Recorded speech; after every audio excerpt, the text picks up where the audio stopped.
Hey y'all, so let's dig in again to grace. I want to read from Galatians and from Romans, and let me put my bookmark here so I don't lose it. If we are not under the law anymore, and the law has been fulfilled, and there is not punishment for our breaking the law, then we are also free from the curse, the repercussions of the law. So this is the empowering.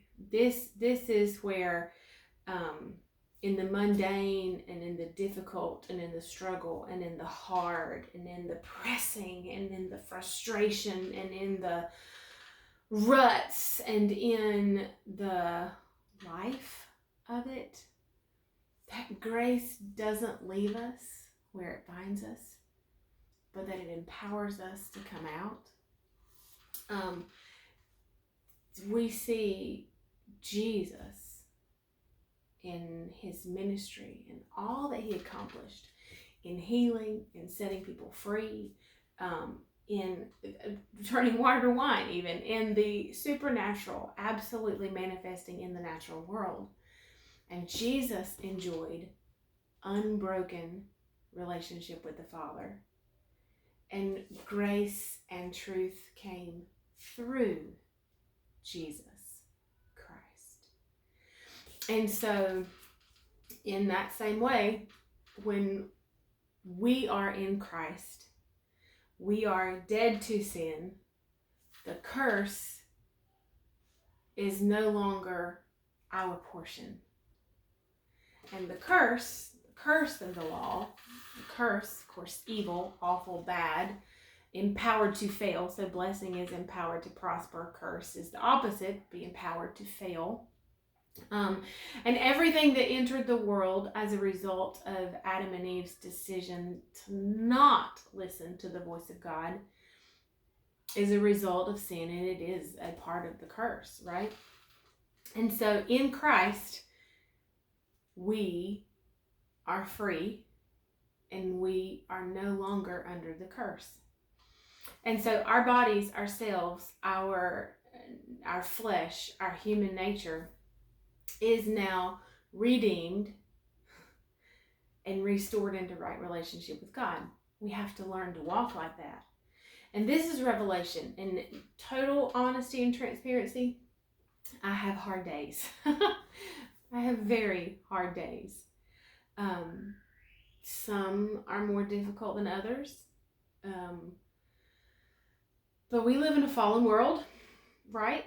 And so we deal with things that are less than perfect. But we who are followers of Christ are to be light. We are to be trophies of Christ. We are to be evidence of his goodness, evidence of the faithfulness of God. And so it's how we respond in those life moments and life days that are a testament to his goodness and a testament to his faithfulness. And it is grace that enables us to come through those things. And so Galatians 2:20, we talked about this earlier, but I'm going to read it today. It says, I have been crucified with Christ.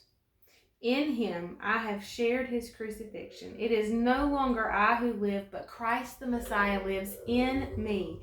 And the life I now live in the body, I live by faith, by adherence to and reliance on and complete trust in the Son of God, who loved me and who gave himself up for me. Therefore, I don't treat this gracious gift as something of minor importance and defeat its very purpose. I do not set aside and invalidate and frustrate and nullify the grace of God, unmerited favor of God. For if justification, righteousness, acquittal from guilt comes through observing the ritual of the law, then Christ the Messiah died groundlessly and to no purpose and in vain. His death then was wholly superfluous.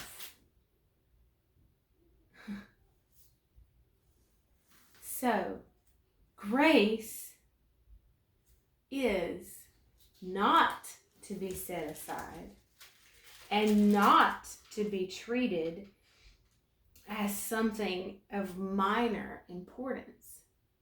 Again, we have done a poor job in talking about the greatness of grace and what all is in grace for us believers. And so for us to be able to partake in Christ's death and resurrection as part of grace, and we are empowered and free from sin and no longer under the curse of the law, that's pretty important. And it is what gets us through the hard days. I don't have to suffer through the hard days. I hold out through the hard days to prove that my God is faithful, to prove that my God will come through, to prove the goodness of my God, to prove his love for me, to prove that his eye is on me, to prove that I have not been left alone. All of that is because of grace. And we'll pick it for tomorrow. I'll see you then. Bye, y'all.